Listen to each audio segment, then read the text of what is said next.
Assalamualaikum warahmatullahi wabarakatuh. Pada pertemuan kedua, kita akan bahas tentang tahapan perencanaan sistem. Minggu kemarin saya menjelaskan tentang apa itu perencanaan sistem. Pada pertemuan kedua minggu ini, saya akan membahas tentang tahapannya.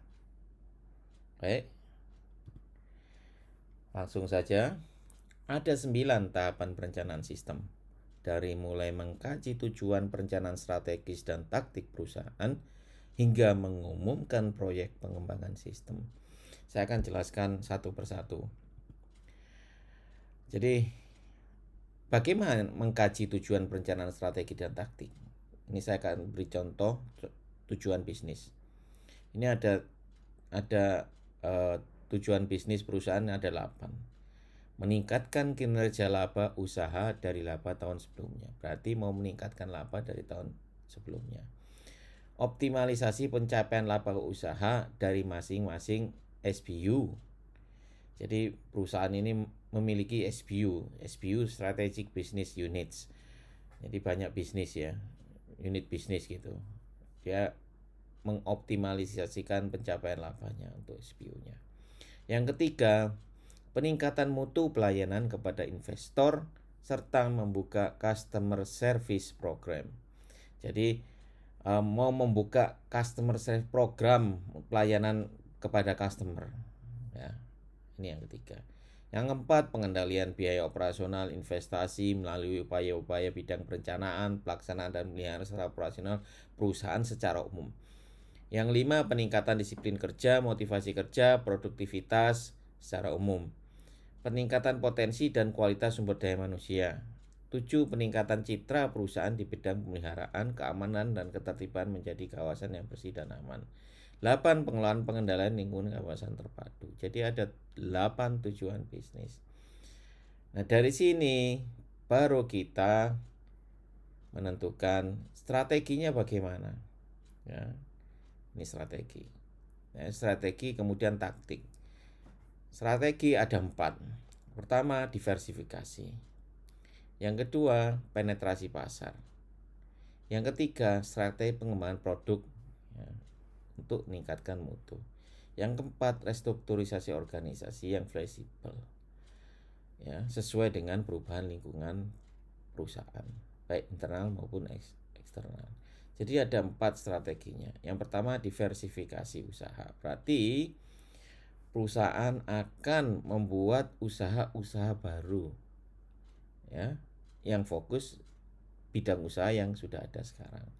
Yang kedua, membuka penetrasi pasar baru ya, secara agresif ya. Mengembangkan produk. Dan keempat, restrukturisasi. Jadi ini strategi ada 4. Dari tujuan tadi ada 8, kemudian strateginya ada 4 ini. Nah, kemudian taktiknya bagaimana? Ya, taktiknya itu implementasinya ya. Tadi strateginya ya. Strateginya mau diversifikasi usaha dan sebagainya. Nah, taktiknya sekarang ini contoh saja ya. Dengan cara beriklan di media sosial, melakukan catering dengan pelanggan ya, untuk lebih dekat dengan pelanggan, program khusus pelanggan dan seterusnya. Ini taktik perusahaan ya. Kemudian menggait mitra baru itu salah satu taktik perusahaan untuk penetrasi pasar baru ya. Jadi mulai dari tujuan, perencanaan strategis, kemudian taktik. Kemudian yang kedua, mengidentifikasi proyek sistem. Ya, diidentifikasi apa aja sih yang mau dibangun. Dari tujuan perusahaan tadi yang ingin mendiversifikasi usaha dan sebagainya tadi, ya. Kemudian strateginya, ya, kemudian taktiknya, beriklan di sosial media dan sebagainya kan butuh sarannya. Nah, kemudian yang kedua ini tahapan mengidentifikasi yang mau dibangun proyek-proyek sistem itu apa aja sih. Jadi kalau tadi mau penetrasi pasar berarti sistem sales and distributionnya juga harus bagus. Ya, kemudian material management, pengelolaan material, keuangan dan pengendalian butuh production system untuk produksi. Ya, kemudian yang kelima customer relationship management system, CRM nih. Semester kemarin sudah sempat saya singgung CRM. Ya. Jadi ini kita mengidentifikasi ada 5 sistem yang akan dibangun. Ini yang tahapannya.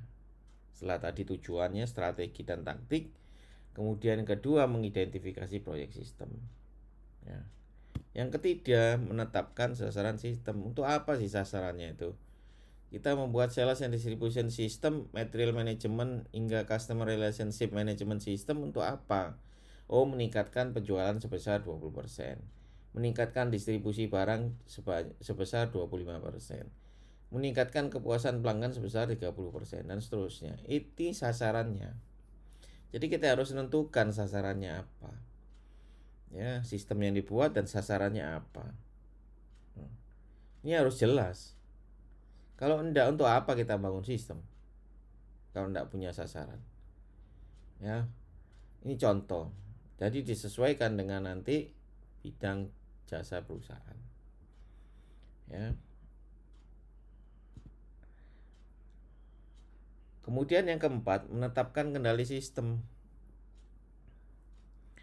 Yang pertama, kendala sistem di mana? Infrastruktur teknologi informasi belum mendukung. Apakah sudah mendukung? Jaringannya, hardware-nya, software-nya mendukung enggak? Baik jaringan local area network maupun wide area network. Yang kedua, keterbatasan sumber daya manusia. SDM-nya ada enggak? Untuk menjalankan sistem. Kemudian budaya organisasi bagaimana? Harus disesuaikan dengan budaya organisasi sistem yang dibuat.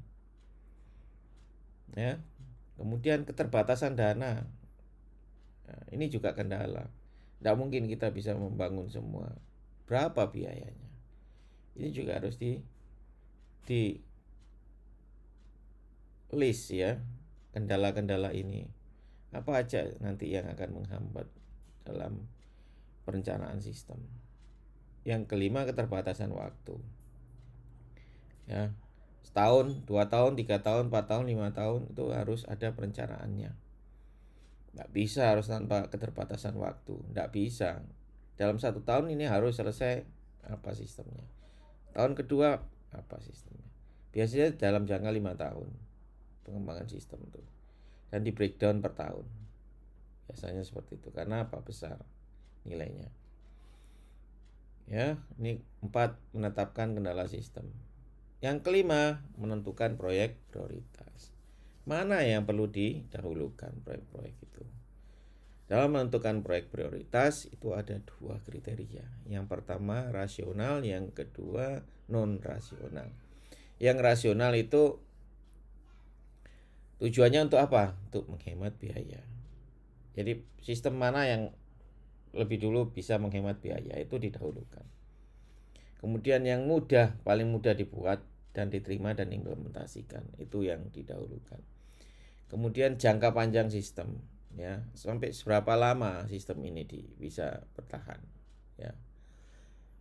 Setahun, 2 tahun, 5 tahun, 10 tahun, jangka panjang sistem. Ini juga harus ditentukan. Jadi sebagai prioritas. Yang keempat, ketergantungan dengan sistem lainnya. Apakah sistem yang akan dibangun ini ada hubungannya dengan sistem yang lain? Ya. Kalau mendukung dengan sistem yang lain, nah ini yang didahulukan. Biasanya begitu. Ya. Karena saling terkait. Yang kelima, kebutuhan besar untuk perbaiki kondisi tertentu. Misalnya, pencatatan penjualan sudah tidak memungkinkan dengan menggunakan manual sudah, ya. Karena apa? Karena sudah terlalu banyak, ya, terlalu banyak yang harus dicatat, terlalu banyak customernya, bahkan di luar kota pun customer. Ya, ini sudah menghambat kecepatan pelayanan kepada customer. Akhirnya dibutuhkan untuk sistem penjualan seperti itu. Atau misalnya untuk sistem keuangan, yang keuangan yang saat ini sudah nggak memungkinkan untuk dilakukan dengan menggunakan sistem manual. Itu yang didahulukan. Ya, ini yang kriteria rasional. Yang kedua adalah kriteria non-rasional.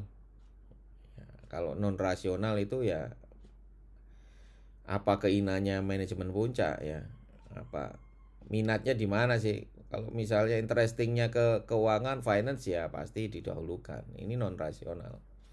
Jadi minat dari manajemen puncak ya pimpinan, kalau pimpinan kepinginnya keuangan ya sudah didahulukan keuangan, pinginnya penjualan ya didahulukan penjualan, ini minat dari manajemen puncak.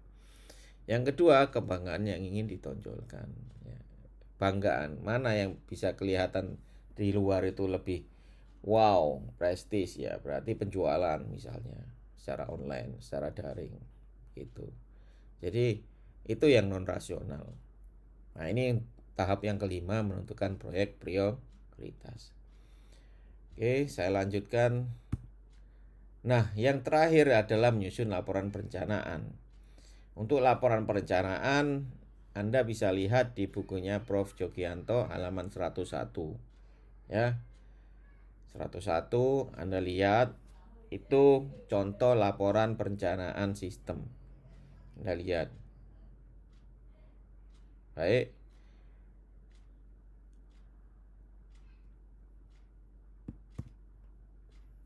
Nah, itu